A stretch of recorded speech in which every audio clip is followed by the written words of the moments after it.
Gravando, então, sejam todos bem-vindos, boa noite. Hoje é mais uma aula do nosso curso, cujo nome é o Ministério do Espírito Santo, e nós estamos buscando entender a pessoa do Espírito Santo, assim como registrada na Bíblia Sagrada, a doutrina do Espírito Santo, e não só isso, mas a obra do Espírito Santo, tanto no Antigo Testamento como no Novo Testamento.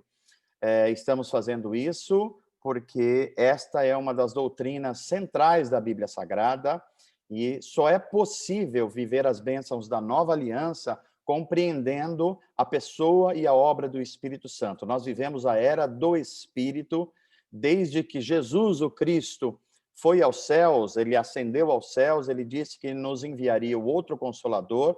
Portanto, a presença ativa de Deus no mundo hoje se dá através da pessoa do Espírito Santo. É fundamental que a gente compreenda isso e é fundamental que a gente aprenda a se relacionar com o Espírito Santo. O que significa ser cheio do Espírito Santo? O que significa usar os dons, como usar os dons, o que é o selo do Espírito Santo, o que significa ter o penhor do Espírito, o que significa ser visitado pelo Espírito Santo.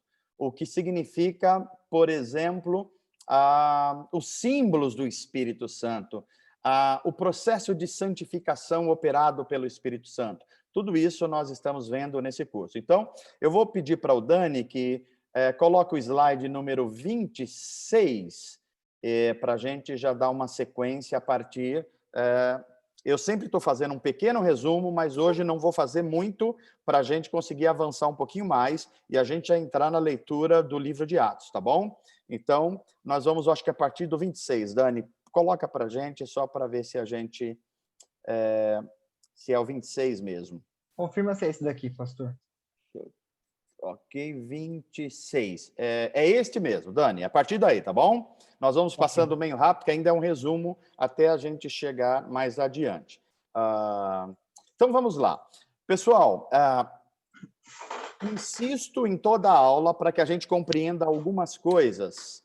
Primeiro, o Deus da Bíblia, o Deus revelado nas Escrituras, é um Deus que, desde o início, ele se revela como uma trindade. A trindade é uma doutrina bíblica, embora a palavra trindade não apareça na Bíblia, mas ela está permeada em todo o texto bíblico, do Gênesis ao Apocalipse. E é fundamental que a gente compreenda que se trata de um único Deus, mas esse Deus, ele se expressa, se manifesta em três pessoas: o Pai, o Filho e o Espírito Santo. Em cada época da história da redenção, uma dessas pessoas de Deus se manifesta de modo mais proeminente. Nós vemos no Antigo Testamento a pessoa de Deus que se revela de forma mais proeminente é o Deus Pai, Jeová. Jeová é o Deus de Israel, é o Deus que forma uma nação a partir de um homem chamado Abraão e faz promessas a ele, e forma um povo, porque esse povo traria uma criança, que é o Salvador do mundo, não só o Salvador de Israel, mas o Salvador da humanidade. Então, em todo o Antigo Testamento, há uma expressão proeminente do Deus Pai. Mas o Antigo Testamento já começa a falar em Gênesis 3, a partir do projeto de redenção de Deus. Então, de alguma forma, a pessoa do Filho, ela já aparece em Gênesis 3, quando a promessa é de que Deus suscitaria um descendente da mulher, que seria aquele que traria salvação para o mundo, a reconciliação com Deus Pai. E a própria ação do Espírito Santo também aparece no Antigo Testamento, só que de modo um pouco menos enfático. O Espírito Santo no Antigo Testamento, ele visita pessoas, ele não é derramado de forma mais proeminente como no Novo Testamento. Então, eu insisto nisso para que a gente compreenda que, depois da morte, ressurreição e ascensão de Jesus aos céus, nós recebemos o Espírito Santo de forma derramada. Então, a pessoa de Deus que se manifesta no nosso mundo, desde Pentecostes, é a pessoa do Espírito Santo. Ele está fazendo uma obra, nós já estudamos quem é a pessoa do Espírito Santo, e na segunda parte do curso agora, nós vamos ver o que é que ele está fazendo, no que compreende a obra que o Espírito Santo está fazendo, ok? Então, esse conceito, primeiro, a missão do Espírito Santo, a obra do Espírito Santo, consiste em manifestar, tornar visível, tornar real a presença ativa de Deus no mundo, em especial na igreja, o corpo de Cristo, ok? Isso nos leva ao próximo slide. Estamos só fazendo a revisão por enquanto. Lembrando que no processo de salvação, no processo de redenção, a Trindade atua de forma mais enfática em cada parte dessa redenção. Por exemplo, a Bíblia deixa claro que é o Deus Pai que planeja a salvação, mas é o Deus Filho que executa essa salvação, encarnando, o Verbo se faz carne, vai à cruz, ressuscita e retorna aos céus, da onde governa o universo. Essa é a execução da redenção. Mas a aplicação dessa salvação, dessa redenção aos seres humanos, é feito pela pessoa do Espírito Santo. É isso que o Espírito Santo está fazendo hoje. Está aplicando esta salvação aos salvos, aos eleitos de Deus. E esse processo todo se chama santificação, que nós vamos estudar mais detalhadamente. Isso nos leva ao próximo slide. A obra e a missão do Espírito Santo consiste em algumas ações. Por exemplo, a primeira delas é ensinar os ensinos de Jesus e nos fazer lembrar esses ensinos. Então, a obra do Espírito Santo é comunicar a palavra de Cristo, o Filho de Deus, a nós. Tornar essa palavra viva em nós, incutir na nossa mente e no nosso coração.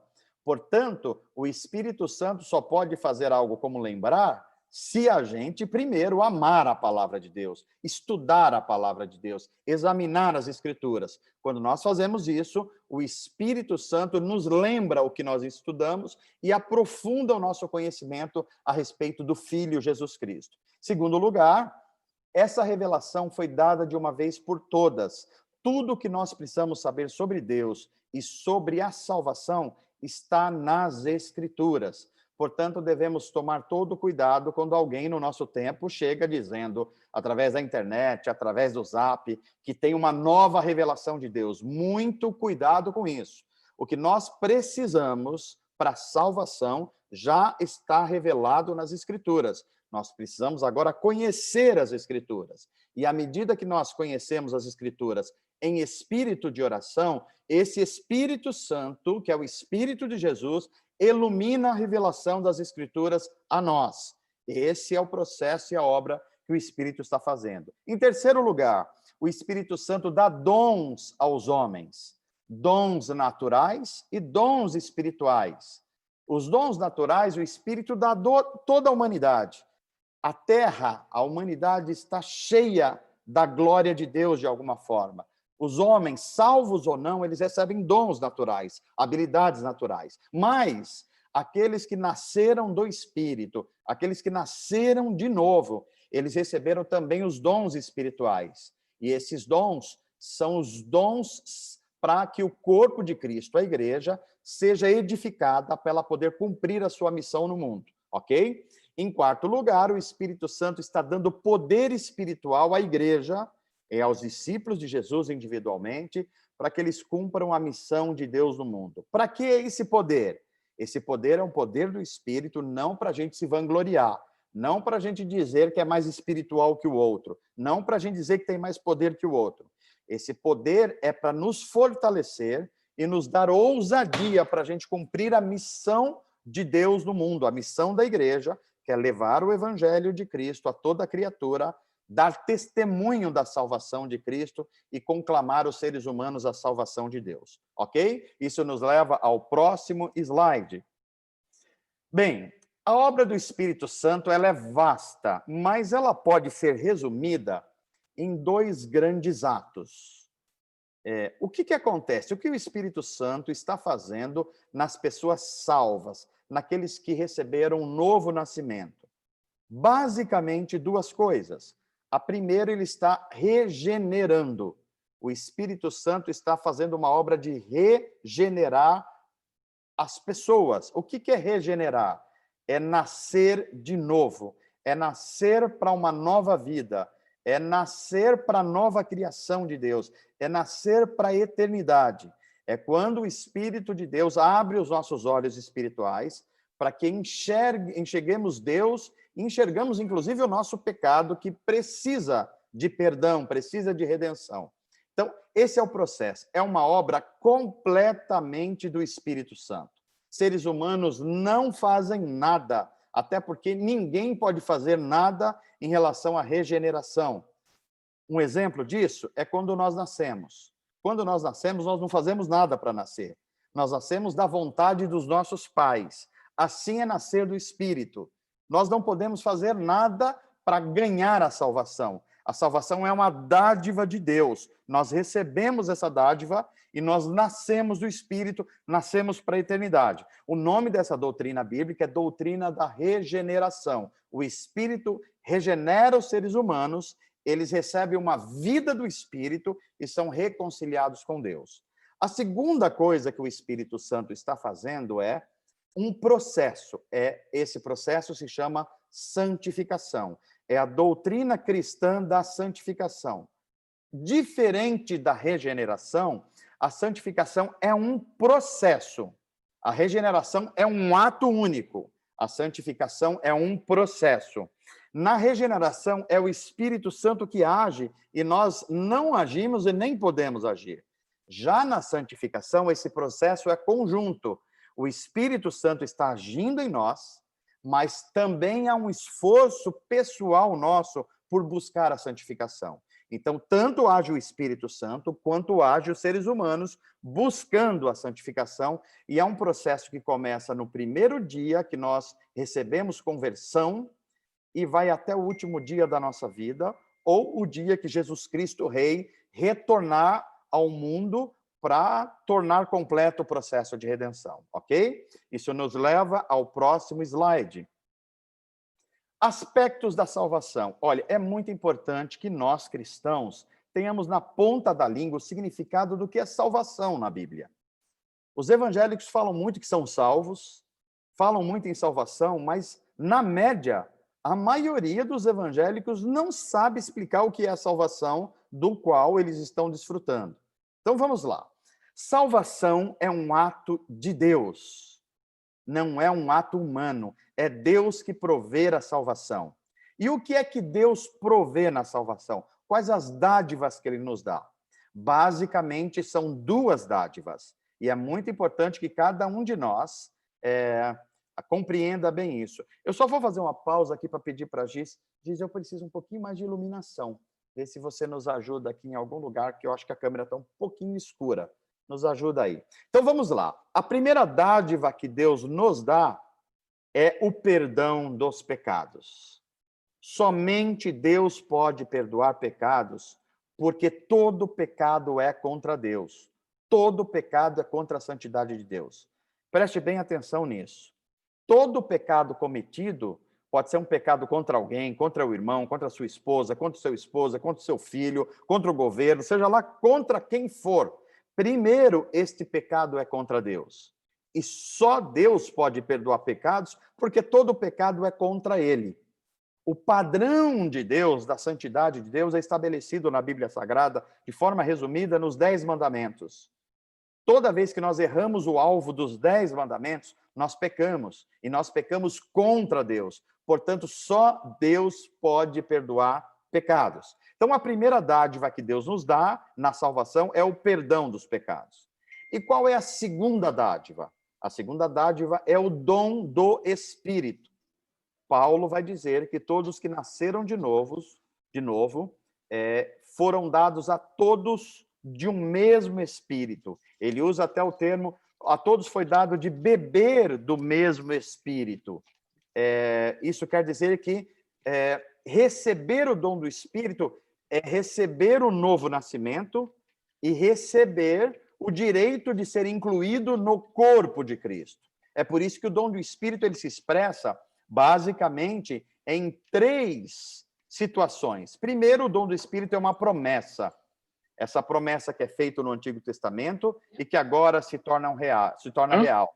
todos que nasceram Assistindo aqui. nasceram do Espírito. E essa promessa que foi dada por Jesus agora se torna realidade. Segundo, é um selo. É um selo de propriedade. Nós somos agora propriedades de Deus, propriedades do Espírito. E a terceira informação a respeito do significado do dom do Espírito é que agora nós somos capacitados com um poder espiritual que a gente não tinha. Que poder é esse? É essencialmente o poder de não pecar. Presta atenção. Enquanto nós não éramos salvos por Deus, nós não tínhamos esse poder. É por isso que a gente pecava e nem percebia que pecava. Mas quando nós recebemos o dom do Espírito, junto com o selo dessa promessa de que nós somos de Deus, de que nós pertencemos à nova criação, de que nós morremos para nós mesmos e agora Cristo vive em nós, nós recebemos o poder de dizer não ao pecado. Não quer dizer que a gente não vai pecar mais, mas o pecado será sempre um acidente. E o pecado não vai ser uma coisa natural em nós. E agora a gente tem o poder de dizer não ao pecado. É esse poder e essa capacitação que o Espírito nos dá através de um dom. Isso nos leva ao próximo slide. Bem, se Deus age nos salvando, e esse é um ato de Deus, é uma dádiva de Deus, nos dando perdão dos pecados e o dom do Espírito, os seres humanos não têm participação nenhuma na salvação? A resposta é, no ato de salvação, não. É um ato do Espírito. Mas o mesmo Deus que dá salvação, ele exige uma resposta humana a essa salvação. E como os seres humanos devem responder a essa salvação? A Bíblia ensina que, em primeiro lugar, nós devemos responder às dádivas de Deus com arrependimento. O que é arrependimento, segundo a Bíblia? É basicamente uma coisa, é abrir mão de tentar controlar a própria vida e entregar esse controle a Jesus Cristo. Em outras palavras, é negar-se a si mesmo para poder seguir o nosso Senhor Jesus Cristo. Isso é arrependimento. Não é apenas chorar, não é apenas ficar triste porque pecamos. Isso se chama mais remorso. Não é isso que a Bíblia está pedindo.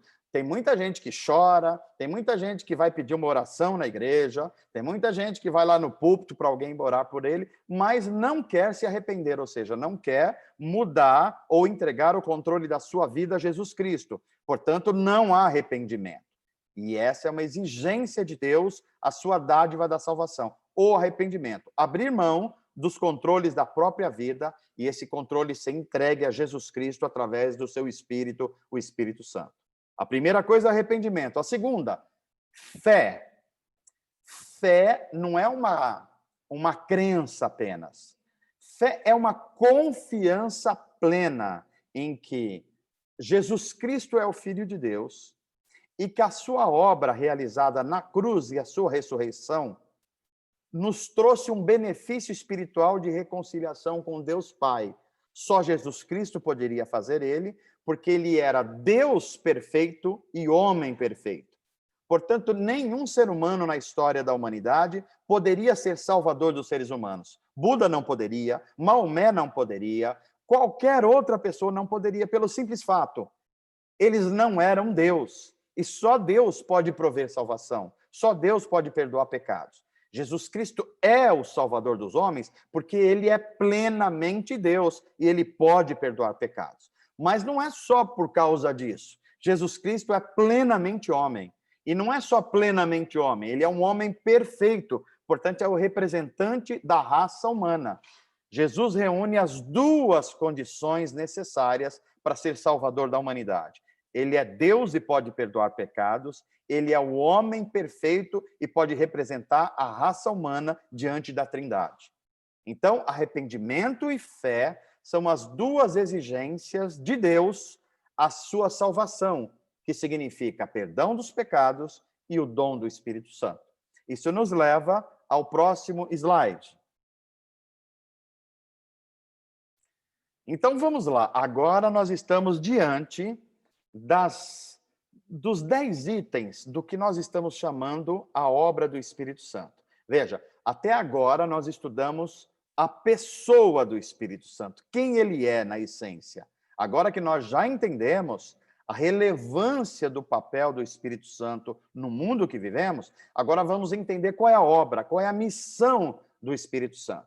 Então, por enquanto, eu só vou ler aqui e depois cada item desse vai ser explicado. Então, a primeira ação do Espírito Santo, prometida como bênção da nova aliança, ou seja, prometida por Jesus Cristo, que quando ele fosse aos céus, retornar à sua plenitude, à sua glória, ao seu governo sobre o universo, ele nos enviaria o Espírito Santo.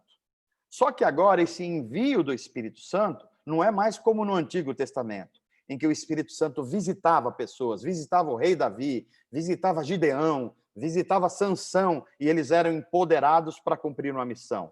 Agora o Espírito Santo, como prometido no profeta Joel, ele é derramado sobre toda a humanidade, não só sobre a igreja. Então, a primeira obra do Espírito, na era do Espírito, é o derramamento sobre toda a humanidade, sobre toda a criação de Deus. É o Espírito Santo que está fazendo isso. É por isso que o mundo não é tão ruim quanto poderia ser, porque o Espírito Santo freia o mal no mundo e esse derramamento aconteceu sobre toda a carne. É por isso que nós temos arte, é por isso que nós temos pessoas que são boas, mesmo não sendo evangélicas, é por isso que a gente tem pessoas que têm boa moral, é por isso que a gente tem as estações do ano, é por isso que a gente tem todas as coisas boas que a gente experimenta no mundo hoje, porque o Espírito Santo foi derramado sobre toda a humanidade. Primeira coisa. A segunda, o selo do Espírito. O selo de que os seres humanos, comprados pelo sangue de Jesus, como ministrou Elias com seu trompete ao piano Valdir, tem um selo de propriedade, o selo do Espírito Santo. Em terceiro lugar, o Espírito Santo também tem como obra nos garantir o penhor, a garantia de que a obra que Deus começou em nós, ele vai concluir. A obra que começou em nós, quando nos deu o novo nascimento, quando nos regenerou, ele vai completar esse processo de santificação, ou até o último dia da nossa vida, desse lado da vida, ou quando Jesus Cristo voltar e nós formos arrebatados, transformados, e depois começar a nova criação de Deus, novos céus e nova terra. Em quarto lugar, é obra do Espírito Santo nos batizar. Então, nós somos batizados no Espírito e somos batizados com o Espírito. Eu vou explicar isso depois, como funcionam essas duas coisas. Em quinto lugar, o Espírito Santo é revelado na Bíblia como alguns símbolos. Nós vamos ver o Espírito Santo como vento, o Espírito Santo como água, o Espírito Santo como pomba, o Espírito Santo como óleo, o Espírito Santo como selo. Nós vamos ver todos esses símbolos do Espírito Santo. Em sexto lugar, a Bíblia manda a gente ser cheios do Espírito Santo, ou ser plenos do Espírito Santo. O que é que isso significa? Daqui a pouco nós vamos falar a respeito. A Bíblia também diz que um verdadeiro cristão, um cristão que caminha para a maturidade espiritual, ele deve revelar o fruto do Espírito. O fruto do Espírito é o resultado da gente andar no Espírito. E ele se revela através de 9 virtudes que nós vamos estudar. Amor, alegria, paz, fidelidade, amabilidade, bondade, mansidão, domínio próprio, todas essas coisas são resultados de a gente viver e andar no Espírito. E ao conjunto dessas virtudes, a Bíblia chama, especialmente com o apóstolo Paulo, de o fruto do Espírito. Nós vamos estudar isso também. Item 8. O Espírito é o Espírito que dá dons aos homens. Dá dons à igreja, os dons espirituais, mas dá dons naturais e habilidades para toda a criação de Deus. Nós vamos entender se só existe 9 dons, como algumas pessoas falam, ou as 4 listas de dons do Novo Testamento, elas falam mais de 20, 25 dons. Quantos dons existem? Quantos dons uma pessoa pode ter? Uma pessoa pode não ter nenhum dom? Vamos estudar isso. Em nono lugar, nós vamos ver as visitações especiais, sobrenaturais do Espírito Santo. Há eventos na Bíblia Sagrada e há experiências no nosso mundo de que o Espírito Santo visita algumas pessoas de forma muito especial, de forma sobrenatural e de forma muito poderosa. O que significa isso? Nós vamos tentar entender. E o item 10, a santificação contínua no Espírito. Como eu disse anteriormente, esse é um processo em que o Espírito Santo tem como alvo nos tornar semelhante a Jesus Cristo. Então, tudo que em nós que não parece com Jesus, ele vai tirando. Às vezes esse processo é doloroso. Às vezes a gente sente na própria carne ele cortando isso. Mas é uma obra de amor do Espírito Santo para nos tornar a semelhança de Jesus Cristo. Eu não coloquei, eu acho que aí, Dani, mas nós vamos falar também o Espírito Santo e a graça comum.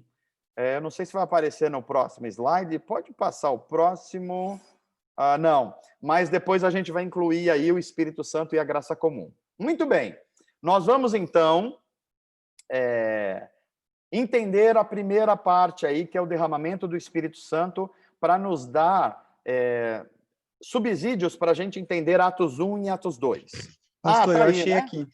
Então, Depois, essa aí, então, vai logo depois. Depois você pode mudar ela de lugar, que ela vai depois daqueles 10 itens, tá bom? Depois daquelas 10. Se você quiser fazer, pode fazer, eu espero, para a gente organizar os nossos slides. Pronto. Então, vamos lá. Também é obra do Espírito Santo algo que o Espírito de Deus faz no nosso mundo hoje e que não está limitado à igreja. É uma obra que ele está fazendo a toda a criação de Deus, a toda a humanidade. O que é a graça comum? Graça comum é uma diferenciação do que a teologia cristã chama de graça salvadora ou graça salvífica. Graça salvadora é aquela graça que Deus nos dá, trazendo salvação àqueles que o Espírito Santo abre os olhos espirituais. É a graça que provê o novo nascimento. Mas o Espírito Santo não faz só isso. Ele promove a sua bondade sobre toda a criação. É a boa vontade de Deus, a graça comum, de fazer o bem a toda a sua criação.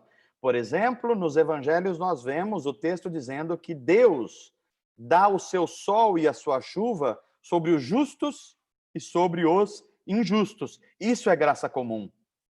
Deus não pergunta assim, olha, eu vou mandar sol, mas só vou mandar para os evangélicos. Quem não for evangélico não tem sol. Não existe isso. Ele dá para todas as pessoas. A chuva também vem sobre todas as pessoas. A arte abençoa todas as pessoas. A boa política abençoa todas as pessoas.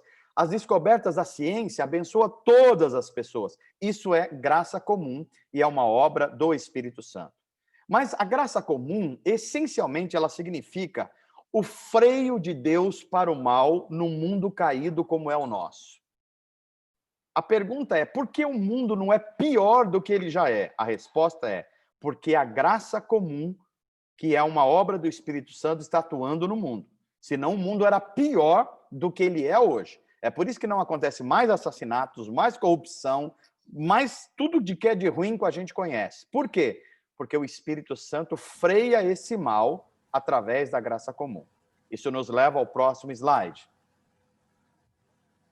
O que é, então, o primeiro item que nós vemos? O que significa o Espírito Santo derramado, o derramamento do Espírito Santo? Significa pelo menos 4 coisas. É o cumprimento de uma profecia, a profecia de Joel, que nos últimos dias derramarei eu do meu espírito, diz a profecia de Joel. Em Atos 2, Pedro vai dizer, olha, o profeta Joel estava falando sobre os nossos dias.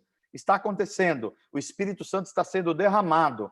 E a prova que ele está sendo derramado é que os nossos filhos terão visões, os nossos velhos sonharão, nós recebemos as línguas para comunicar o evangelho, recebemos uma nova ousadia, ou seja, o Espírito Santo está sendo derramado sobre todos nós. E agora nós vamos ministrar o evangelho com ousadia no poder do Espírito.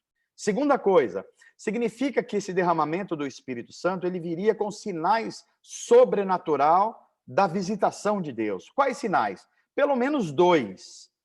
O dom de línguas, que é recebido pelos discípulos que estavam nos cenáculos, 120 discípulos aproximadamente, e eles recebem o dom de falar em outros idiomas humanos. Então, pelo menos 14 idiomas são ouvidos pelas pessoas em Jerusalém. Isso é uma obra do Espírito Santo, porque nenhum deles tinha estudado essas línguas.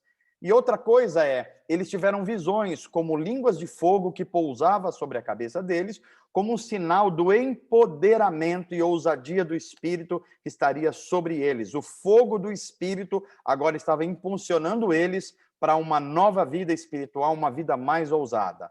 Terceiro lugar, é a evidência também de uma nova era, a era do Espírito. Agora, o Espírito está atuando de forma mais intensa e mais ampla no nosso mundo. Portanto, desde o Pentecostes, desde a descida do Espírito em Pentecostes, nós estamos vivendo a era do Espírito, onde o Espírito atua de uma forma muito mais forte, muito mais enfática, muito mais ampla. Em quarto lugar, significa que agora o Espírito Santo não só visita pessoas, ele passa a habitar dentro das pessoas. Essas pessoas passam a ser templo do Espírito Santo. Isso é o significado do derramamento do Espírito Santo, que nos leva ao próximo slide.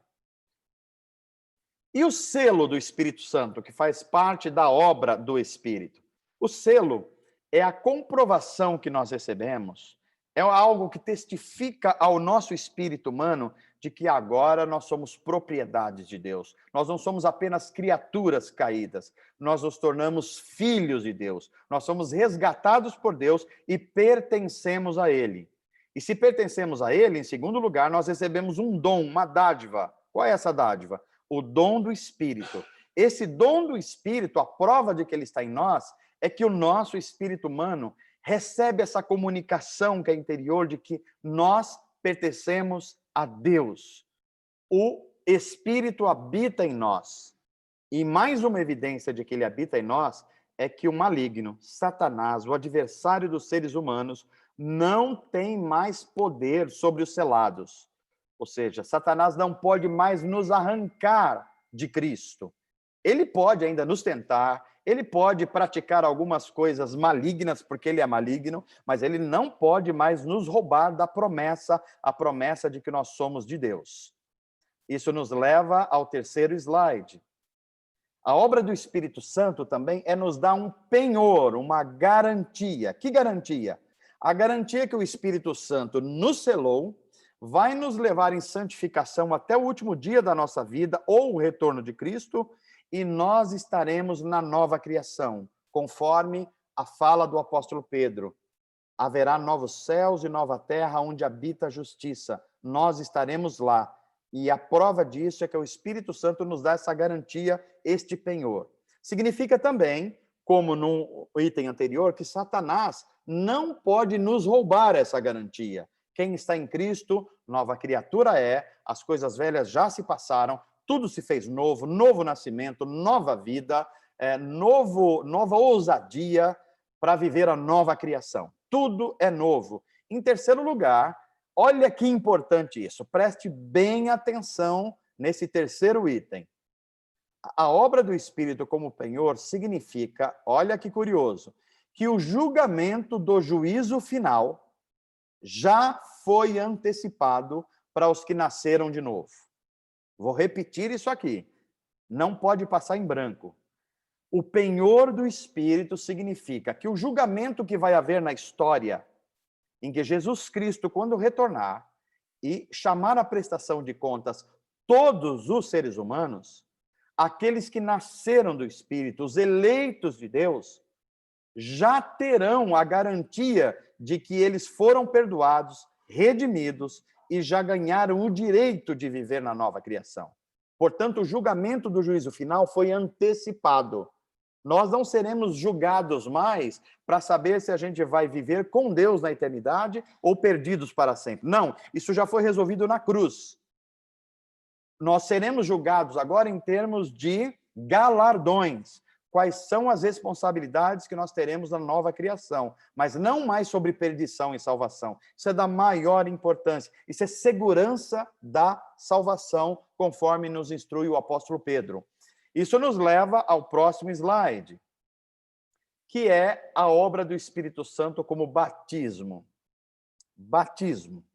O batismo do Espírito Santo. Eu expliquei mais isso no modo passado e eu queria que vocês prestassem bastante atenção, porque essa é uma parte um pouco mais complexa da doutrina do Espírito Santo, porque no Brasil nós recebemos basicamente uma vertente teológica, que é a vertente do movimento pentecostal, que começa nos Estados Unidos, na Rua Azusa, depois ele vem para a América Latina, para o Brasil, e nós recebemos um ensinamento que ele é um ensinamento que é um pouco diferente da tradição do cristianismo até o século XIX. Ou seja, em 19 séculos, os cristãos históricos trataram o que significa o batismo do Espírito Santo de um jeito. O movimento pentecostal ensinou de um outro jeito. Não é que tem um certo e um errado, mas eles são diferentes e têm implicações também. E é por isso que eu queria que você compreendesse, porque talvez o que os pentecostais chamem de batismo, o melhor nome não seja batismo, embora seja uma experiência real, que talvez a gente deva chamar de visitações especiais do Espírito Santo através de atos sobrenaturais. Mas vamos com calma, vamos por passo a passo. O que é o batismo no Espírito Santo, que a gente não pode ter dúvida? O batismo do Espírito Santo é a marca da iniciação da nova vida, a vida no Espírito. Ninguém pode andar no Espírito ou viver no Espírito se não foi batizado no Espírito. Paulo, em 1 Coríntios 12, 13, vai dizer que a todos nós foi dado do mesmo Espírito e foi nos dados a beber do mesmo Espírito. Isso é fundamentalmente a marca da iniciação da nova vida. Batismo é sempre um ato de iniciação. Não é um segundo ato, um terceiro ato, um ato no meio da caminhada. Batismo é um ato de iniciação. Quem foi iniciado na fé cristã passa pelo batismo nas águas. Por quê? Porque é um ato de iniciação. Quem foi iniciado na fé cristã como um ato do Espírito foi batizado no Espírito como um ato de iniciação. Segundo lugar, não pode haver dúvida que nós recebemos o Espírito de Cristo no ato da nossa conversão. A Bíblia ensina, o Novo Testamento, que ninguém pode confessar Jesus Cristo a não ser pelo Espírito. Portanto, conversão significa uma obra do Espírito Santo. Significa que nós somos regenerados pelo Espírito. É o início da nova vida. Portanto, esse dom do Espírito é recebido na conversão. Terceiro lugar, não pode haver dúvida que ser batizado como obra do Espírito Santo significa dizer que nós somos batizados no Espírito. Ou seja, o Espírito nos batiza no corpo de Cristo. A gente só pode entrar no corpo de Cristo como um ato de batismo do Espírito. Sem o Espírito, jamais a gente pode fazer do corpo espiritual o corpo místico de Cristo. Em quarto lugar, não pode haver dúvida que nós também somos batizados com o Espírito. O que significa ser batizado com o Espírito? Significa que o Espírito Santo agora vem morar dentro de nós. Nós nos tornamos templos do Espírito Santo. Portanto, fomos batizados com o Espírito. Que é o quinto item. Nós nos tornamos um templo e a morada do Espírito. Gente, essas 5 evidências são as evidências do Novo Testamento do que significa ser batizado com o Espírito ou no Espírito. O batismo no Espírito significa isso. Mas agora eu dou uma pausa para explicar como o movimento pentecostal entende essa doutrina. Qual é a posição do movimento pentecostal? Diferentemente dos cristãos históricos e reformados, os pentecostais entendem que o batismo no Espírito Santo é uma obra do Espírito, mas que ela não acontece na hora da conversão. A conversão é uma coisa para os pentecostais e o batismo no Espírito é uma segunda obra, uma segunda bênção que vem depois de um tempo que a pessoa vai crescendo no conhecimento do Espírito. Para algumas pessoas pode acontecer junto, mas a realidade mais comum é que aconteça depois. É assim que uma parte importante dos pentecostais entendem essa doutrina. E uma parte dos pentecostais também entendem que na hora que a pessoa recebe esse batismo no Espírito, que é diferente da conversão inicial, a evidência que ele recebeu esse batismo no Espírito é ele falar em outras línguas, uma língua não conhecida. Aqui eu preciso diferenciar que há pentecostais que não creem nisso. Há pentecostais que não creem que o batismo no Espírito Santo precisa ter a evidência do falar em línguas, porque a pessoa pode receber um outro dom espiritual, um dom de sabedoria, um dom de curar, um dom de qualquer outro dom espiritual. Então, eu estou explicando aqui as duas diferenças. A nossa igreja, a comunidade Atos, ela tem uma compreensão de forma geral de que o batismo no Espírito, ele acontece junto com a conversão.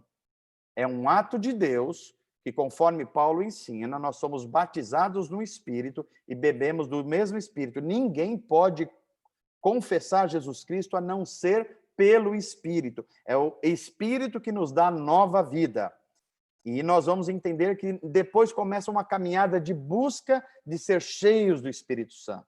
Nessa busca por ser cheio do Espírito Santo, através da oração, através da palavra, através da comunhão dos santos, essa busca vai nos levar a novas visitações do Espírito Santo, que podem ser coisas extraordinárias, inclusive o falar em línguas, inclusive o dom de profecia, inclusive outras manifestações. Só que quando nós falamos dom de profecia, quando chegar na hora dos dons, eu vou explicar o que é isso no Novo Testamento, que pode ser uma coisa que seja muito diferente do que você tem aprendido de forma geral. Mas vamos, cada coisa de cada vez. Então, vamos lá. Isso nos leva ao próximo slide. Quais são os símbolos do Espírito? No Novo Testamento, especialmente, a obra do Espírito Santo e a presença do Espírito Santo é revelada basicamente com 6 símbolos. Primeiro, o símbolo da pomba. Essa expressão aparece quando Jesus é batizado e o Espírito Santo confirma que Jesus Cristo é o Filho de Deus. E essa confirmação no batismo para o ministério público, o Espírito se revela como uma pomba, como símbolo de pureza, de simplicidade. O outro símbolo do Espírito é a água, que, conforme o ensino do Novo Testamento, Paulo e Pedro e João nos ensinam que o Espírito Santo é aquele que nos lava, é o efeito de lavar, a água que nos lava dos nossos pecados e nos torna aptos à comunhão com Deus. É uma obra do Espírito. Terceiro símbolo do Espírito Santo, o vento. Por exemplo, em Atos 2, nos é relatado por Lucas que o Espírito Santo chega de uma forma derramada como o som de um vento. E o que quer dizer vento como símbolo do Espírito Santo? Que o vento ninguém controla. O vento a gente não sabe de onde ele vem, não sabe para onde ele vai, mas sabe que ele é real. Assim é o Espírito Santo. Ele tem liberdade de ação. Em quarto lugar, é símbolo do Espírito Santo o fogo. E aqui eu já preciso fazer uma observação. Fogo, como símbolo do Espírito Santo no Novo Testamento, não tem a ver com algumas expressões que muita gente acha que fogo do Espírito Santo é coisas sobrenaturais, que tem acontecido um monte de coisas inexplicáveis. Não é isso, não. Fogo do Espírito Santo no Novo Testamento é o poder do Espírito Santo de nos purificar. De nos purificar. Veja, quando João Batista diz assim, eu não sou o Cristo, eu estou preparando o caminho do Cristo, e quando ele vier, ele é tão importante que eu não sou digno nem de desamarrar as suas sandálias. Eu estou batizando com água, mas quando ele, o Messias, vier, o Cristo vier, ele vos batizará com o Espírito Santo, com o dom do Espírito, eu vou explicar isso mais para frente, e com fogo. E as pessoas acham que fogo é aquele dom pentecostal de fazer um monte de coisa sobrenatural. Não, não é isso, pelo menos aqui nas palavras de João Batista. Então, o que é? Bem, o que é a sequência do texto bíblico. João Batista continua explicando. E ele, o Cristo, tem nas suas mãos uma pá.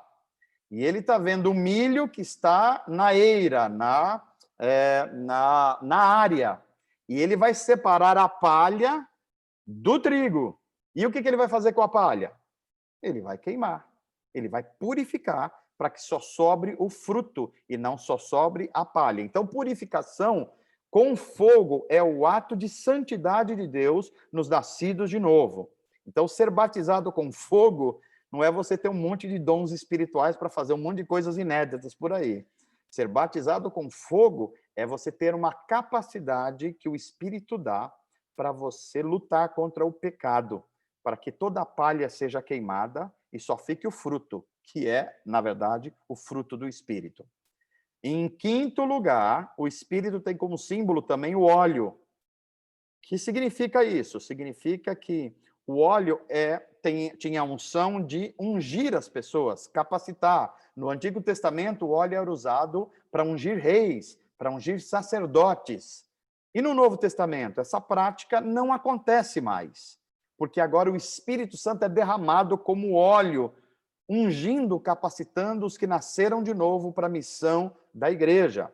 No Novo Testamento, basicamente, o óleo é usado uma vez, através do ensino de Tiago, quando Tiago manda os presbíteros da igreja, ou seja, a equipe pastoral da igreja, quando visitar os enfermos, ungir com óleo, para que seja um símbolo da atuação do poder do Espírito Santo. E ele diz assim, e o poder da oração curará o doente. Ele não diz que é o óleo de Israel, que é o óleo de mirra, que é o óleo do monte não sei da onde. Não tem nada disso na Bíblia Sagrada. Isso são invenções humanas que têm trazido muito prejuízo a uma fé genuína em Jesus Cristo.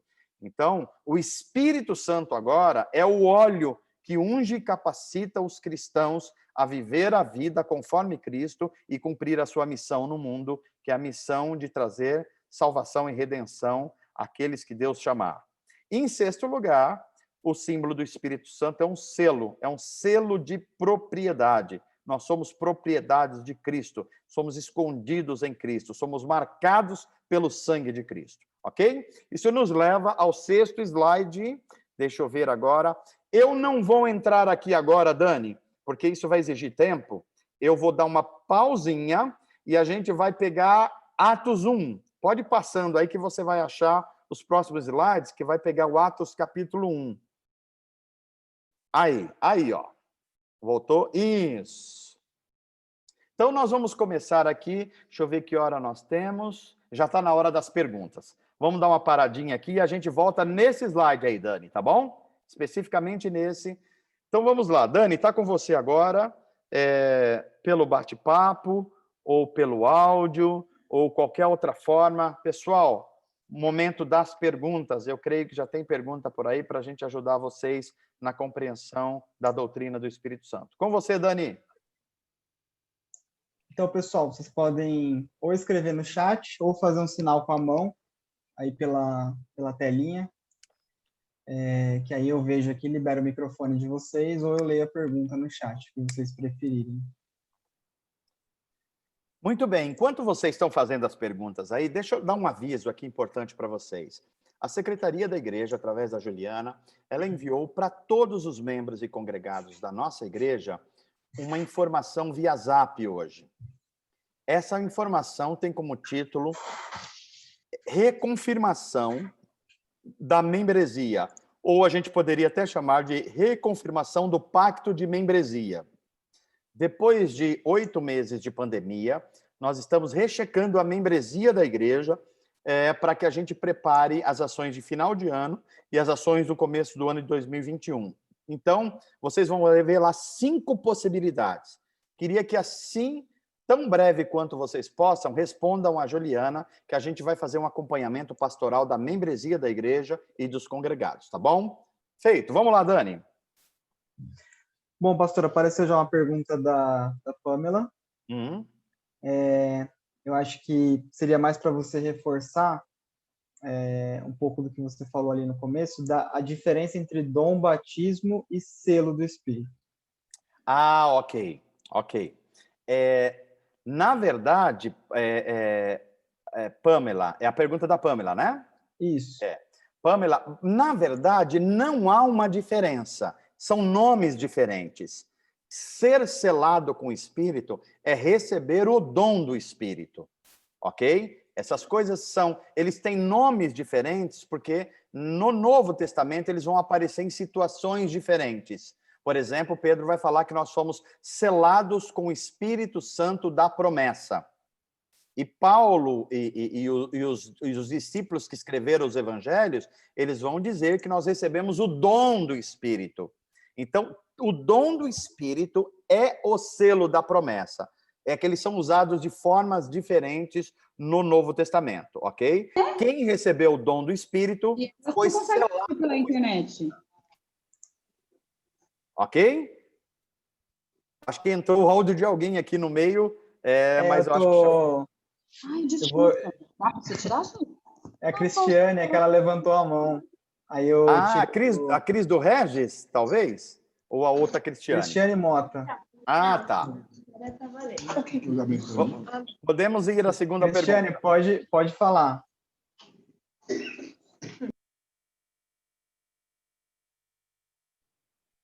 Vamos ver se ela...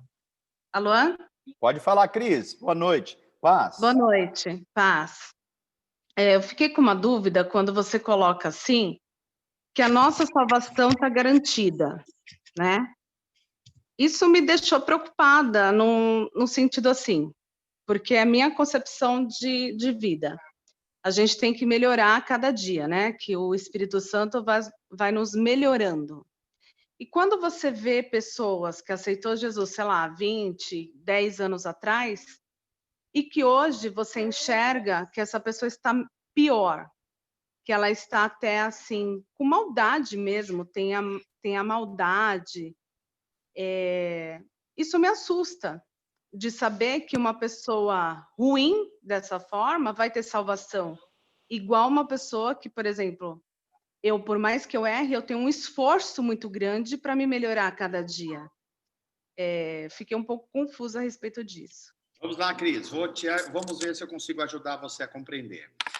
Você está dizendo, e de forma correta, que te preocupa o fato de ter aprendido com a Bíblia Sagrada de que a salvação é um ato de Deus e a salvação é algo que o dom do Espírito nos comunica que, sendo um ato de Deus, ele vai levar isso até o final, ou seja, nós precisamos ter certeza da nossa salvação, porque é um ato de Deus. Mas, ao mesmo tempo, você vê pessoas que têm 10 anos de igreja, por assim dizer, cometendo pecados assim primários, não buscando a santificação da vida.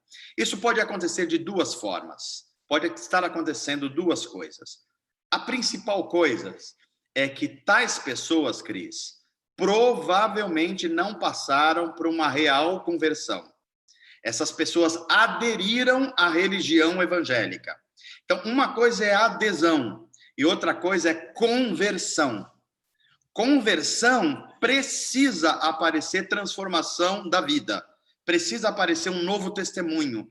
Um testemunho de que nós estamos sendo conduzidos pelo Espírito Santo à imagem de Cristo. Se isso não está aparecendo, nós precisamos questionar se uma pessoa realmente foi salva, se ela nasceu de novo, ou se ela só aderiu a uma religião. Então, provavelmente, o caso que você citou, se uma pessoa não mostra o fruto do Espírito, se ela não mostra transformação de vida, se ela não ama as Escrituras, se ela não tem uma vida de oração, se ela não apresenta a beleza de Cristo na sua vida, nós devemos questionar se essa pessoa nasceu de novo, portanto foi salva, ou se ela só aderiu a uma religião, a uns costumes, a uns moralismos. Então, esta é a principal questão. Agora, eu só queria diferenciar essa questão, que é a principal, de outras questões. Uma pessoa, mesmo salva, ela pode passar por períodos de abatimento espiritual. Ela pode passar por períodos de fraqueza espiritual. Isso pode acontecer. Mas essa pessoa, ela tem o Espírito Santo dentro dela que vai ajudar ela a se fortalecer de novo. Então, como a salvação é um ato de Deus, Deus vai levar isso até o final da vida dessa pessoa. Vai ajudá-la. Por quê? Porque ela passou por uma conversão, mas ela está passando por um momento de fraqueza, de dificuldade. Então, o Espírito vai usar o próprio corpo de Cristo para ajudá-la, e vai usar a sua palavra, a oração, para fortalecê-la, para que ela continue caminhando a sua jornada espiritual. Então, são essas duas explicações que eu queria dar a esse respeito, ok? Cris Mota, temos mais alguma? Dani?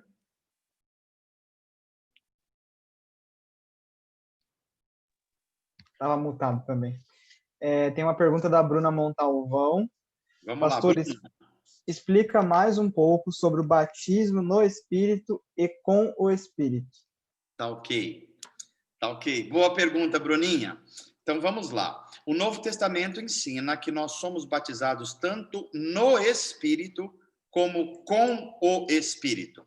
A palavra grega para essas duas é uma preposição, e aí, para a gente entender melhor, a gente precisa entender as línguas originais, e a Bíblia foi escrito, o Antigo Testamento no hebraico e no aramaico, e o Novo Testamento no grego. Essa palavra no grego, ela indica essas duas coisas. Então, o que é ser batizado no Espírito? Significa ser batizado no corpo de Cristo. É uma obra do Espírito, ser incluído na igreja. Não na igreja denominação, a igreja física. A igreja como corpo de Cristo na história. É a gente ser incluído no mesmo corpo espiritual que Paulo, que Pedro, que Lucas, inclusive que Abraão, inclusive que Davi, que é o novo Israel de Deus. É a igreja de Cristo, de todos os tempos, de todas as eras. Isso é o batismo no Espírito Santo. É ser batizado no corpo de Cristo. Mas também o Novo Testamento ensina que somos batizados com o Espírito Santo. E o que significa isso? Significa que o Espírito Santo passa a habitar dentro de nós. Nós nos tornamos templos do Espírito Santo. Ele vive em nós. Isso significa ser batizado no Espírito Santo, ok? Espero ter ajudado. Vamos lá, Dani? Acho que por enquanto é só, pastor. Hoje está fácil, que bom. A quinta-feira passada eu quase não consegui continuar aqui. Eu não sei se tem no chat. Você está conseguindo acompanhar também no WhatsApp? Eu vou olhar no WhatsApp. Deixa eu abrir rapidinho aqui. Isso, dá uma olhadinha para ver se tem alguma coisa no chat, no WhatsApp, ou se alguém quiser no microfone. Não, no WhatsApp não. Pessoal, se alguém quiser, pode fazer um sinal aí com a mão. O pessoal está meio tímido hoje. Eu estou com uma dúvida, eu sempre fico com a dúvida aqui. Ou ficou claro demais que vocês entenderam tudo, ou ficou confuso demais que vocês não entenderam nada e nem estão perguntando. Chegou uma do Valdir, ele aproveita que... O Valdir aproveita que não está sendo monitor hoje, aí ele está fazendo pergunta. Olha aí, tá vendo? Então a pergunta do Valdir é: qual é a garantia da salvação das crianças? Garantia da salvação das crianças? Olha aí, eu pedi pergunta, veio pergunta difícil, tá vendo só? Que maravilha. Vamos lá, pergunta do Valdir. Como que é a questão das crianças? Olha só, os cristãos tratam essa questão não de uma forma muito uniforme. Há pelo menos duas interpretações, porque a Bíblia não trata de forma clara a esse respeito. Mas a Bíblia nos dá algumas inferências a esse respeito.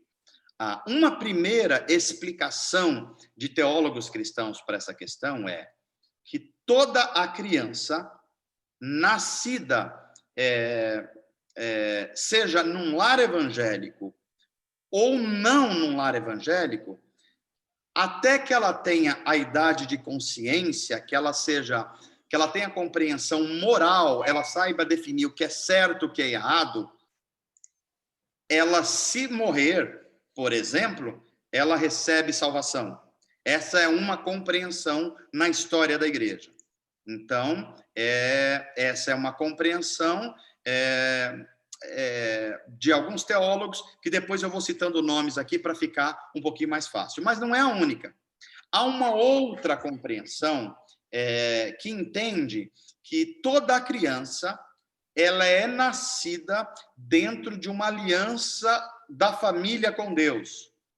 Portanto, ela nasce dentro de uma aliança e dentro dessa aliança ela já recebe o batismo. De certa forma, parte das igrejas reformadas entendem assim. E, de certa forma, a Igreja Católica Romana entende de modo parecido. Mais para frente eu vou explicar um pouco por que a Igreja Católica Romana batiza crianças diferentemente de grande parte dos evangélicos, mas alguns evangélicos, especialmente alguns reformados, também batizam crianças. Eu vou explicar isso um pouquinho mais para frente, para a gente não confundir um pouco aqui os conceitos sobre a doutrina do Espírito Santo. Mas, de forma geral, Valdir, respondendo preliminarmente a sua pergunta, funciona assim. Ou seja, mesmo os que creem, os cristãos que creem que a criança ela vai passar por um batismo quando ela tiver consciência moral do certo e errado, porque a obra de Cristo é uma obra pessoal, quando ele inclui como bênção da nova aliança no corpo de Cristo, isso acontece como evidência o batismo nas águas. Há uma conversão que é algo interior e pessoal, e a evidência pública disso é o batismo nas águas. É por isso que, normalmente, o batismo nas águas acontece principalmente no começo da adolescência, de pré-adolescência, quando a criança ela já tem consciência moral do certo e do errado. Então, parte das igrejas evangélicas, talvez seja a maioria, elas apresentam uma criança quando ela nasce, nos seus primeiros semanas ou meses, e depois batizam essas crianças quando ela tem 10, 11, 12 anos, quando ela tem uma consciência moral. Isso é uma grande parte dos evangélicos.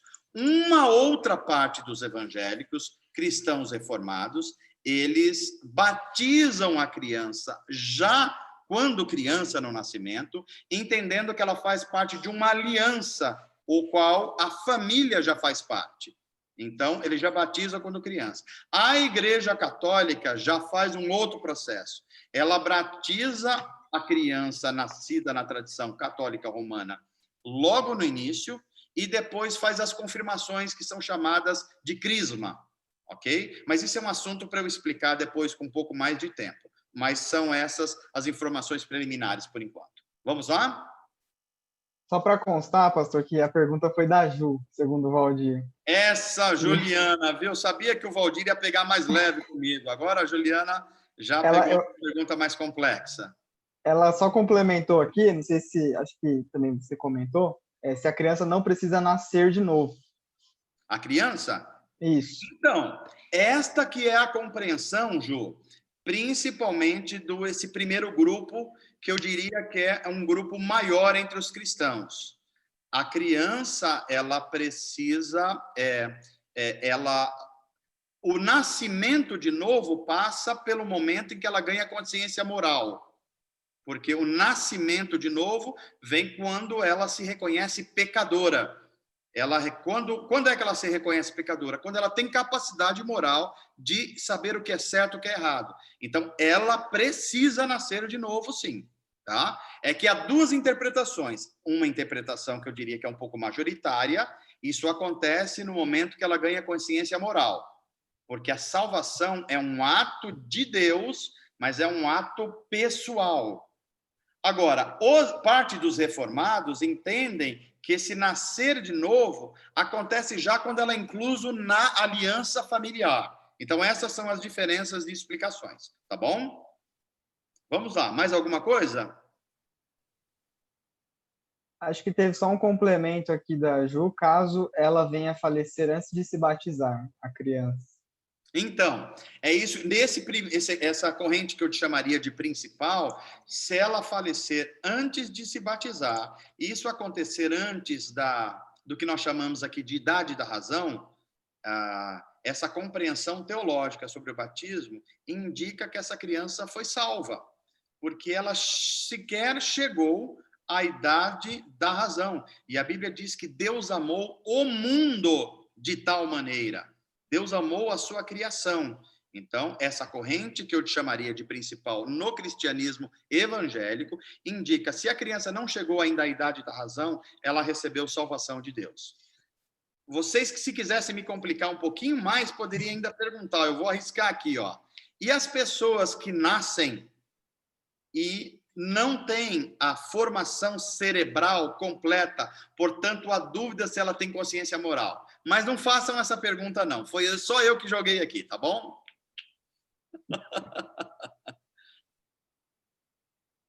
Mais alguma, Dani? Ó, a Ju mandou um joinha, acho que ficou claro. E acho que até agora são essas. Então, legal. Se são essas, vamos continuar um pouquinho mais com o nosso conteúdo aí, tá? Mais alguns minutos. Vamos lá.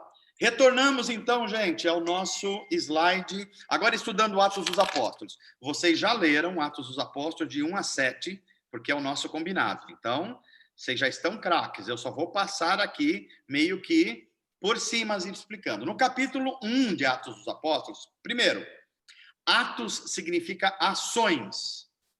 Quem escreve? Lucas. O mesmo Lucas que escreve o Evangelho segundo Lucas. Quem é Lucas? Lucas é, primeiro, um discípulo de Jesus. Lucas é um médico e Lucas é um historiador. O Evangelho de Lucas tem algumas particularidades. Na literatura cristã, ele é conhecido como o mais organizado dos evangelhos. Por quê? Porque Lucas é um historiador, ele escreve como um técnico. Ele, por exemplo, não chama o Mar da Galileia de Mar da Galileia, porque não é um mar, é o Lago de Genezaré. Então, ele é mais específico, ele não chama, por exemplo, o Mediterrâneo, ele chama o Mediterrâneo de mar e o Mar da Galileia de Lago de Genezaré, porque não é um mar propriamente dito. Então, no Evangelho de Lucas também, ele dá um grande destaque à oração e um grande destaque ao ministério das mulheres. Esse mesmo Lucas escreve Atos dos Apóstolos. E o que é o livro dos Atos dos Apóstolos? É Lucas contando basicamente o ministério dos apóstolos de Jesus. Então, eles são discípulos de Jesus antes da morte e ressurreição e se tornam apóstolos de Jesus. Discípulos é o nome para aprendizes e apóstolos é o nome de enviados. Então, eles eram discípulos antes da morte e ressurreição e eles se tornam apóstolos, como enviados. Mas Lucas enfatiza os Atos dos Apóstolos, principalmente na pessoa de Pedro, que é a primeira parte de Atos até o capítulo 11, 12, e depois ele enfatiza no ministério de Paulo, ok? Por isso que se chama Atos dos Apóstolos, ações dos apóstolos. E o que diz o capítulo 1? O capítulo 1 lembra que o Espírito Santo virá como promessa de Jesus Cristo. Ele diz, eu vou para o Pai, mas eu vou enviar o Espírito Santo. E quando ele vier, vai acontecer uma revolução no meio de vocês, porque ele vai ser derramado. E no item 2 está sendo dito aqui que Lucas narra a ascensão de Jesus. Jesus, depois de ressurreto, ele passa 40 dias no nosso mundo. Ele aparece aos discípulos, ele aparece a algumas mulheres, ele aparece na fala de Paulo a um grupo de mais de 500 pessoas. E faz isso durante 40 dias. 40 dias após a ressurreição, ele volta aos céus, o seu lugar de governo do universo, e ele manda o Espírito Santo. Depois de 10 dias que os discípulos estão em Jerusalém, o Espírito Santo vem no Pentecostes com poder sobrenatural, como promessa do próprio Jesus Cristo. Ou seja, o Espírito Santo só poderia descer quando Jesus subisse. Em terceiro lugar, nos é narrado que o Espírito Santo vem e dá um poder extraordinário para os apóstolos testemunharem Cristo. E é indicado que esse testemunho, ele fala de duas coisas, basicamente. De que Deus ama o mundo e Jesus Cristo ressuscitou e nele há salvação e que um dia ele virá para julgar os seres humanos. Em quinto lugar, o capítulo 1 de Atos dos Apóstolos mostra que o Espírito Santo instruiu os apóstolos para a escolha do substituto de um discípulo que negou Jesus, que foi Judas Iscariotes. E é escolhido para o lugar de Judas Iscariotes o nome de um apóstolo chamado, quem lembra aí?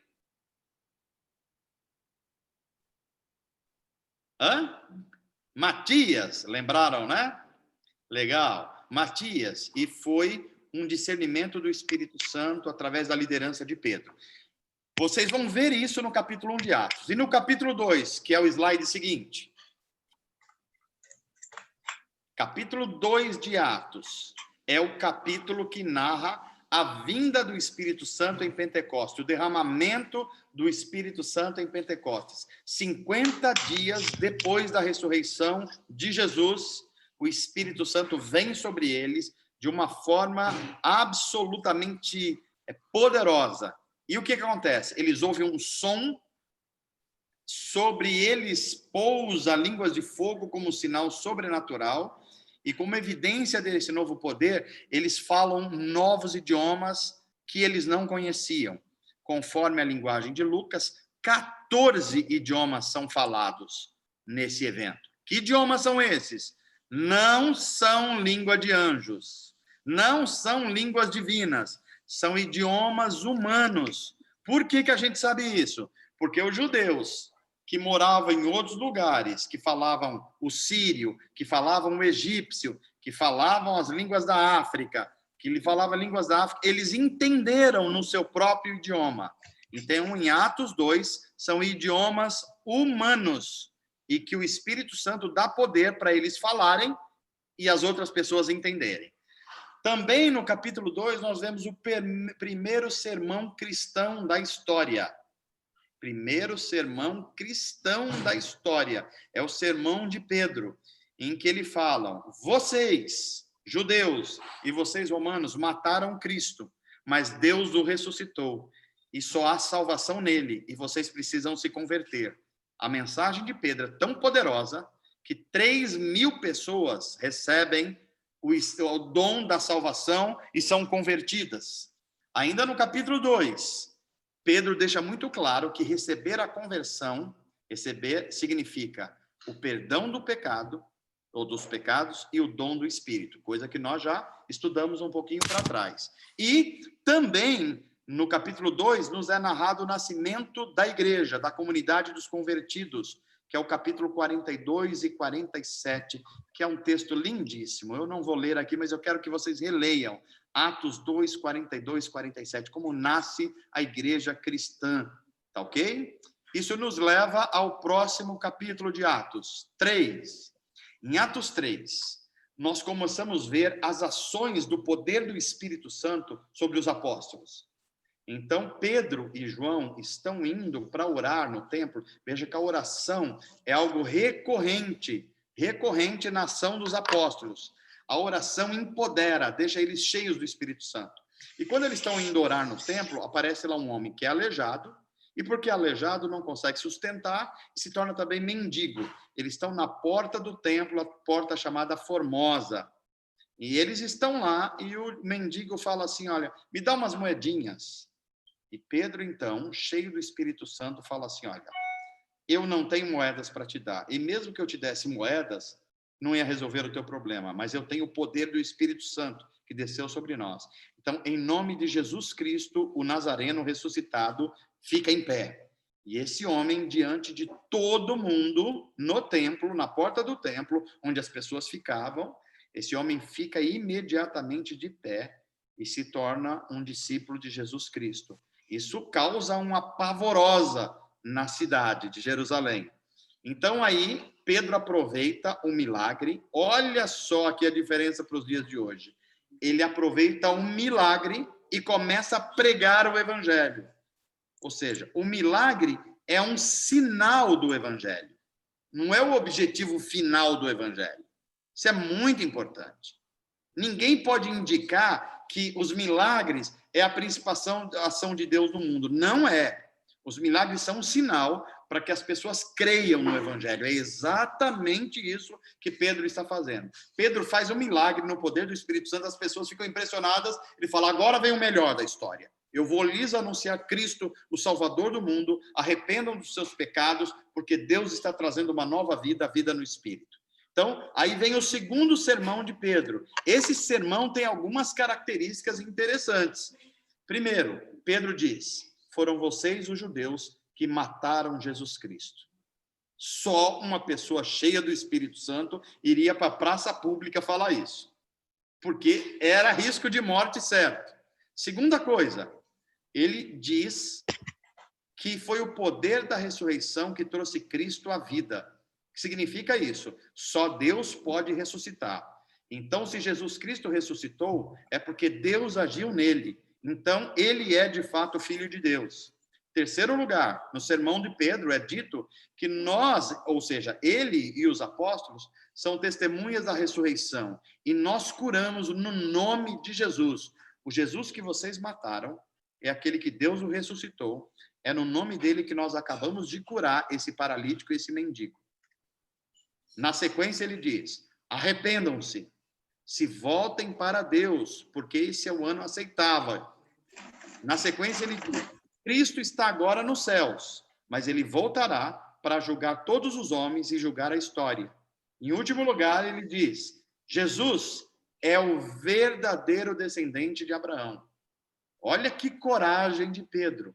Ele olha para os fariseus, para os saduceus, para a elite da religião judaica e fala: vocês estão achando que vocês são legítimos descendentes de Abraão? Não. Os legítimos descendentes de Abraão são aqueles que confessaram Cristo como Senhor e Salvador, porque Jesus Cristo é o verdadeiro descendente de Abraão. Risco total, inclusive risco de vida, mas ele está cheio do Espírito Santo. Capítulo 4. A multidão formada chamou a atenção, ou seja, juntou um monte de gente. 3.000 pessoas se converteram. Então, quantas pessoas tinham ali? A elite judaica, os sacerdotes, a turma da religião, começou a ficar preocupado e mandaram prender Pedro e João. Olha como a religião sem o Espírito Santo pode fazer tudo errado, inclusive prender os enviados de Deus. E eles passam a noite na prisão. Por quê? Porque pregaram Jesus Cristo ressurreto. Mais 5.000 pessoas creram no Evangelho. Gente, onde você acha que essas pessoas se reuniram para adorar? Pedro, talvez no espaço de 2 dias, converteu 8.000 pessoas.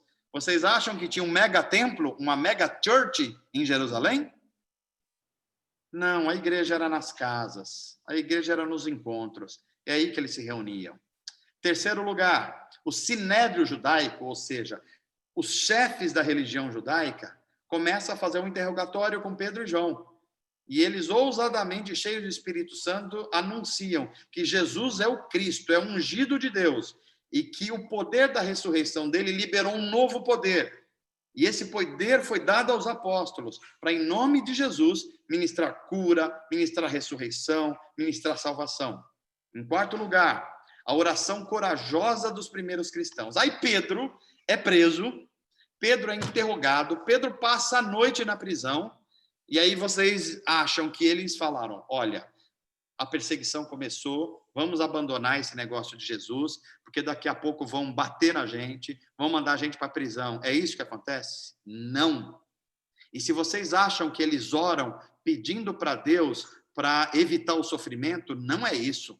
A oração de Atos 4 é uma oração absolutamente fantástica, porque é uma oração cheia de coragem. Sabe como eles oram? Eles falam: Deus, estão perseguindo a gente como perseguiram o teu ungido Jesus Cristo. E nós não estamos pedindo para que a gente não passe por perseguição. A gente está pedindo que o Senhor nos dê coragem para enfrentar a perseguição. Olha que oração. O que nós queremos? Que o Senhor livre a gente de perseguição? Não.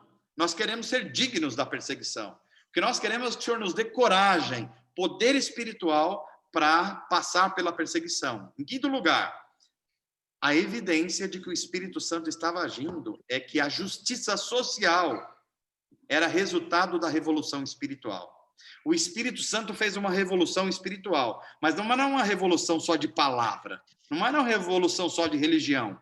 Eles começaram a dividir os seus bens, abençoar os necessitados, cuidar das viúvas. A sociedade começou a experimentar transformação por causa da revolução espiritual. Em sexto lugar, aparece um dos primeiros homens de Atos dos Apóstolos, cheio do Espírito Santo, Barnabé. E tudo isso é narrado no capítulo 4. Vamos ao capítulo 5 e eu termino a exposição de hoje.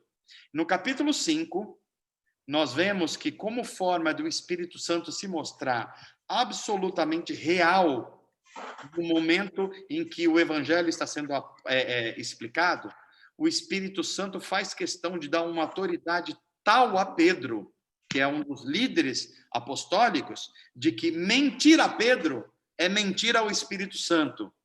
Aí o Ananias e Safira, que era um pessoal que gostava da teologia da prosperidade, mas gostava também da mentira, disseram que venderam uma propriedade e que todo o dinheiro da propriedade estava lá diante dos apóstolos. E era mentira.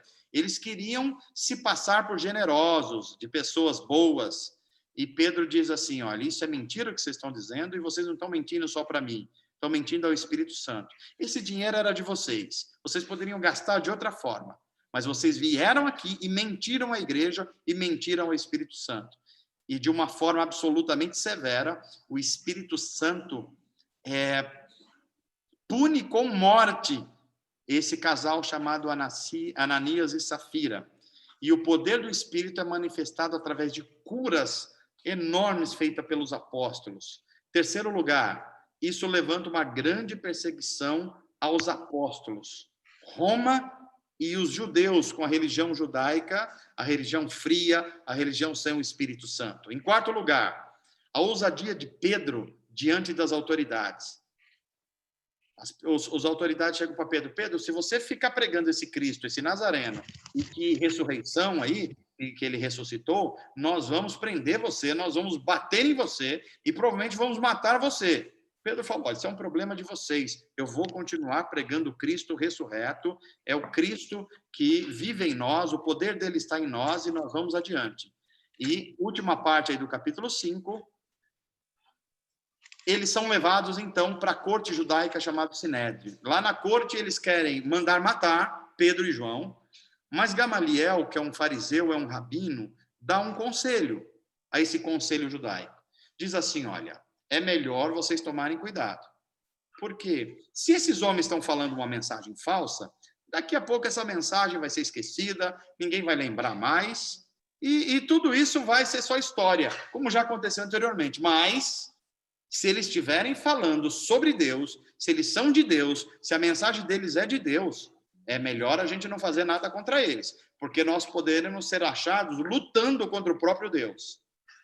E o conselho ouviu o conselho de Gamaliel, e eles foram liberados. Antes, fizeram advertência e falaram, olha, se vocês fizerem isso de novo, nós vamos bater em vocês, nós vamos prender vocês. Chegamos ao capítulo 6, que é o próximo slide, e é o capítulo que nós vamos tratar, então, a partir da próxima aula. Comecem a ler as 6 até o 10, no mínimo, que vai ser o foco. Então, se vocês têm perguntas a respeito do capítulo 1 ao capítulo 6 de Atos, o momento é agora. Nós temos aí uns 5, 6 minutinhos, 2 ou 3 perguntas a esse respeito. Vamos lá, Dani, está com você. Bom, pastor, já surgiu uma pergunta da Pamela durante a sua fala. Diga aí. Ela lembra da diferença de Pedro, né? Que antes era caracterizado pela covardia e agora demonstra ousadia. E se isso já seria uma evidência pessoal da ação do Espírito Santo. Exatamente, Pamela, você entendeu muito bem.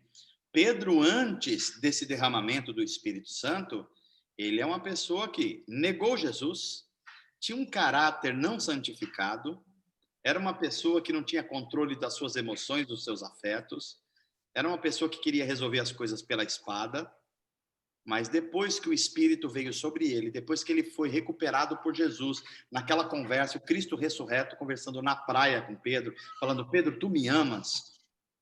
Então cuida das minhas ovelhas.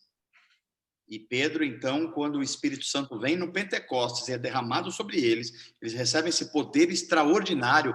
Pedro se torna ousado, ele vai para a praça pública, ele enfrenta os romanos, ele enfrenta os judeus, ele enfrenta todo mundo. Por quê? Porque o Espírito Santo está derramado, ele está cheio do Espírito Santo. Ok? É isso mesmo, Pamela.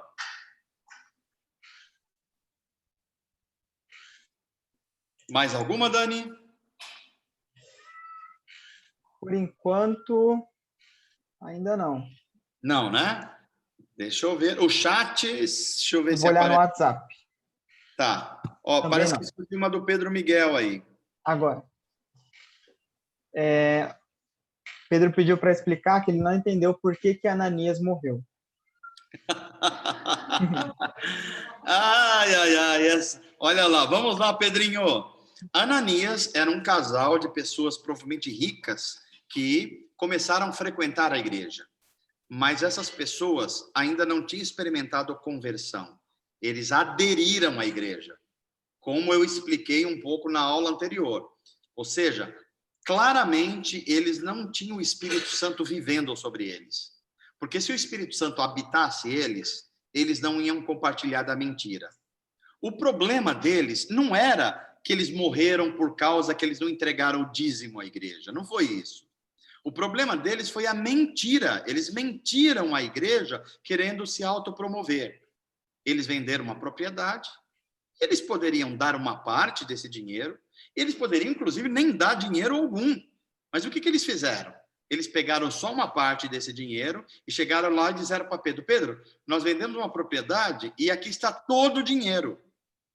Ou seja, eles mentiram ao corpo de Cristo e ficou evidente que eles mentiram ao Espírito Santo. E o Espírito Santo, para revelar, para mostrar, para evidenciar que a gente estava vivendo uma nova era, uma era de poder e o poder do Espírito, e que o Espírito não ia tolerar algumas coisas na igreja, eles são punidos de morte. Esse é um caso quase que único no começo da igreja. Você já pensou se todo mundo que mentisse hoje na igreja fosse fulminado, Pedro? A gente ia ter que ter um cemitério do lado ou atrás da igreja, porque tem muita gente mentindo. Mas a graça e a misericórdia estão nos alcançando para que a gente abandone a mentira, não minta contra o Espírito Santo, não minta a igreja, não minta para nós mesmos, ok? O Rogério levantou a mão aqui. Rogério, eu vou tirar você do muro, tá? Aí você pode perguntar. Vamos lá, Rogério.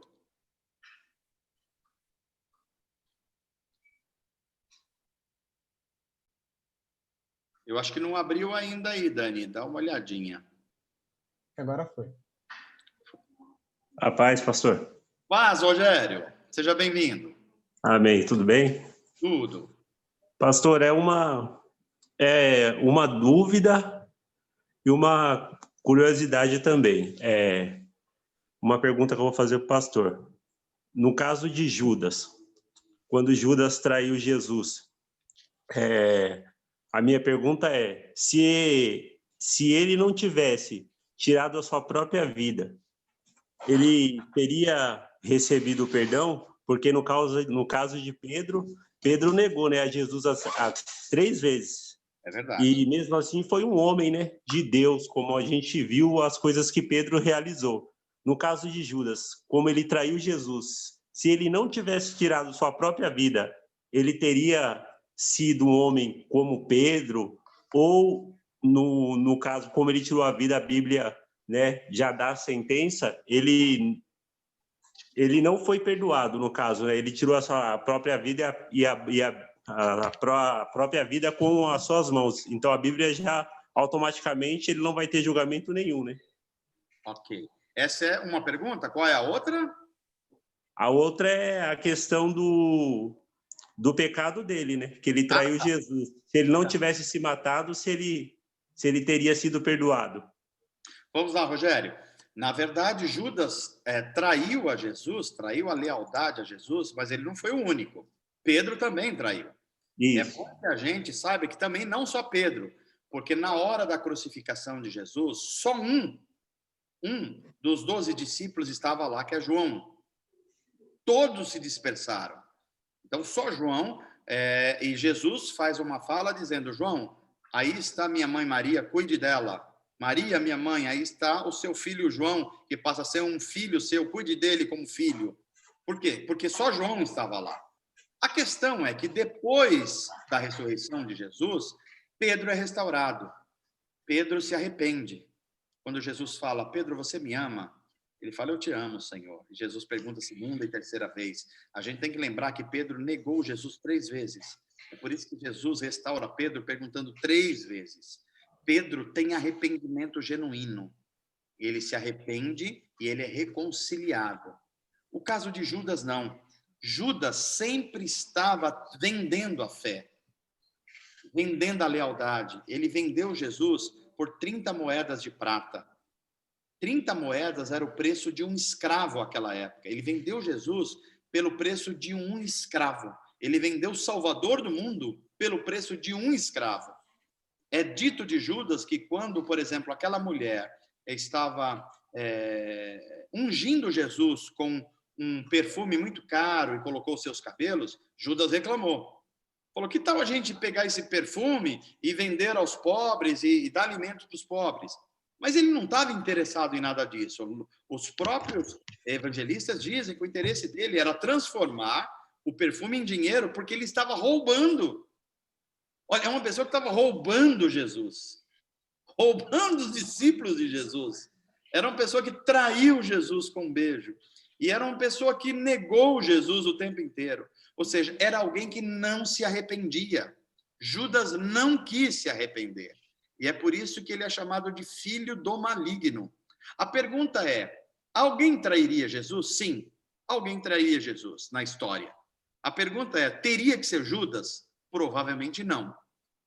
Judas deixou de, tendo Jesus, que é o Filho de Deus, na sua frente, ele não deixou o seu coração ser transformado. Portanto, quando ele vai e se mata depois, ele comete suicídio, é típico de alguém que não se arrependeu. Judas estava apenas com remorso, não com arrependimento. Há uma grande diferença. Remorso é por alguma coisa que eu fiz não deu certo. Não importa se ela é certa ou errado.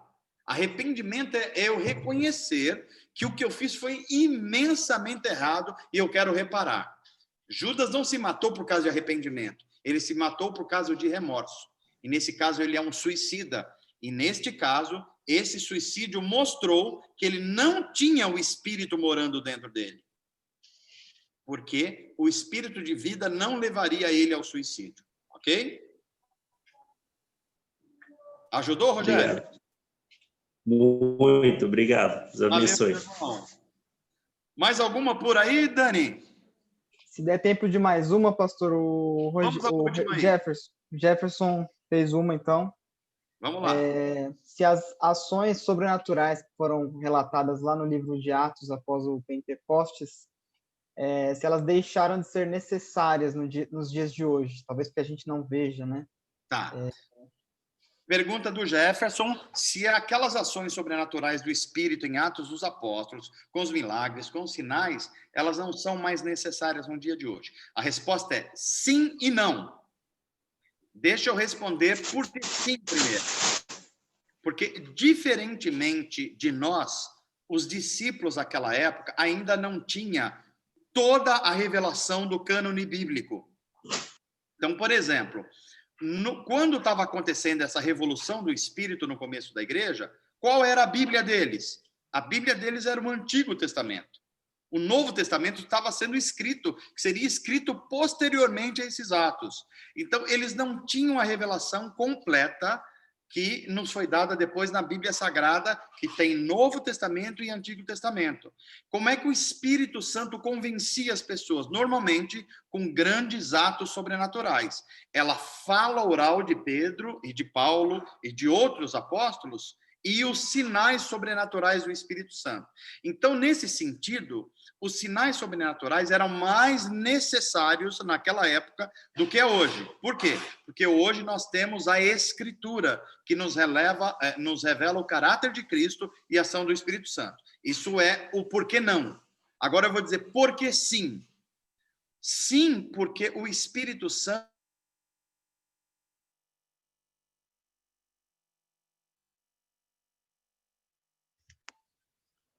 Acho que o pastor caiu. Vocês estão me ouvindo, gente? ouvindo? Eu não sei se... Pastor, deu uma travada. É? No porque sim, aí deu uma... Nos últimos 10 segundinhos deu uma travada. Então eu vou voltar a responder. Deixa eu normalizar aqui para que ninguém perca nada. Agora já tá normal aí, Dani? Dá para ouvir. Tá. Então eu vou responder agora por que sim. E aqui tem a ver com duas explicações dos cristãos. Os cristãos, tem uma parte dos cristãos, que eu diria que é uma parte menor, que entende que os dons espirituais, os dons sobrenaturais do Espírito, eles só foram importantes naquele momento da igreja. E que hoje os dons sobrenaturais nem acontecem mais e nem são necessários. Inclusive o dom de profecias, o dom de línguas e os dons de cura. Essa interpretação é chamada de cessacionista. O que significa isso? Significa que os dons extraordinários foram cessados na época dos apóstolos. Eu, particularmente, como pastor, não compartilho dessa ideia. Eu diria que a maioria dos cristãos não compartilham dessa ideia. O que acontece é que os dons não cessaram no Antigo Testamento, ou melhor, na igreja primitiva. Mas é preciso explicar que alguns dons que eram muito importantes naquele momento não têm a mesma relevância hoje. Então, isso é muito importante. Por que isso é importante? Porque a forma primeira de Deus se revelar hoje, do Espírito Santo atuar, é através da ministração do Evangelho.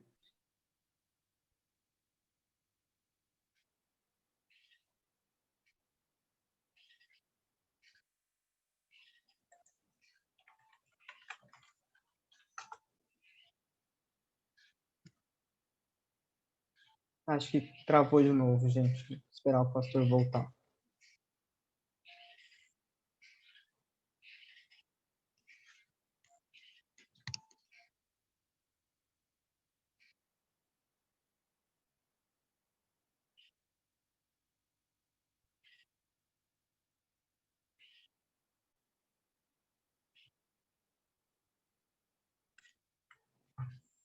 Mandei uma mensagem para ele aqui no WhatsApp. Eu acho que caiu lá. Tá, agora eu voltei, Dani. Não sei se os outros voltaram. Voltou? Agora voltou, pastor. Ele travou no ministração do Evangelho. Tá. Então, como nós temos o Evangelho agora, essa é a principal forma da revelação. Mas o Espírito é livre e continua fazendo coisas extraordinárias. Eu vou dar um exemplo disso, Jefferson. Por exemplo, no mundo ocidental, a gente tem essas ações sobrenaturais do Espírito hoje. Não é igual no comecinho da igreja primitiva, mas tem. Mas não é tanta quanto acontece na China, por exemplo. A China, muita gente não tem a Bíblia Sagrada disponível.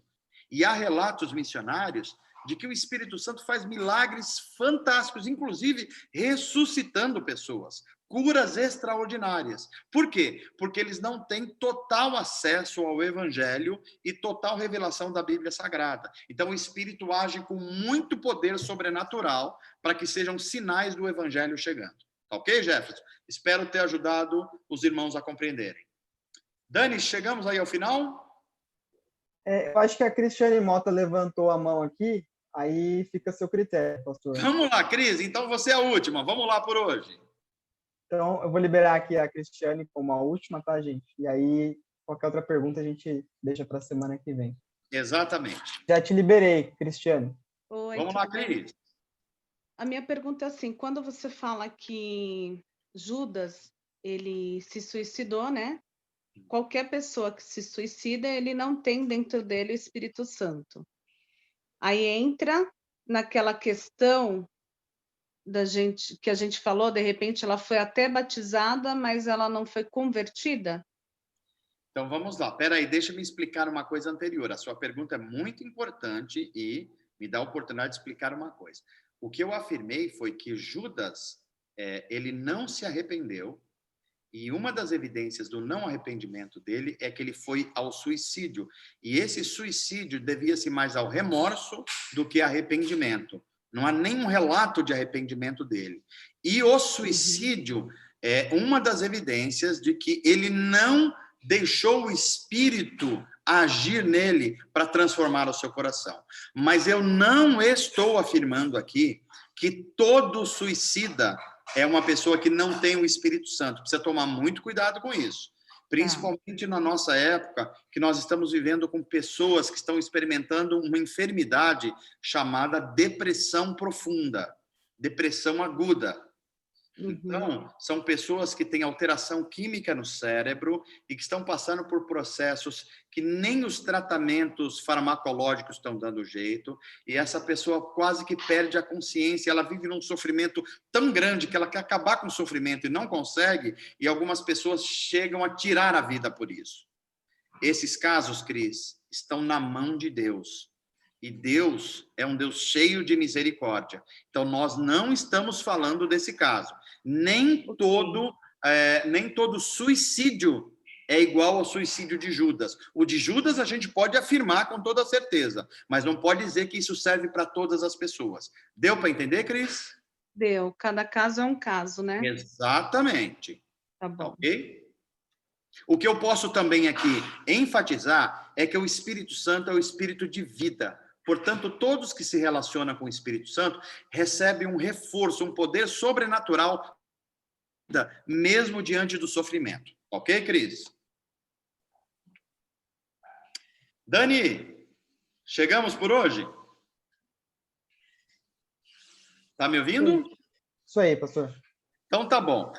Então vamos lá, pessoal. Que Deus abençoe todos vocês. Dani, obrigado pela sua ajuda. A Nani não pôde estar com hoje por causa de trabalho e estudo, mas ela vai rever a aula e tem nos ajudado muito. E eu tenho muita gratidão por isso. O Dani se juntou ao Valdir para nos auxiliar aí na mediação. E a todos vocês que ficaram conosco aqui, que Deus abençoe vocês. Espero que vocês tenham crescido espiritualmente, como eu vou crescendo à medida que vou ministrando a aula, e que o Espírito Santo nos leve a um poder e a um despertamento espiritual para a gente testemunhar Cristo e servir as pessoas, tá bom? Deus abençoe a todos vocês, e aqui a gente está encerrando a gravação e a aula. Até a próxima quinta-feira. Valeu, pessoal! Deus abençoe vocês. Valeu, Dani. Obrigado pelo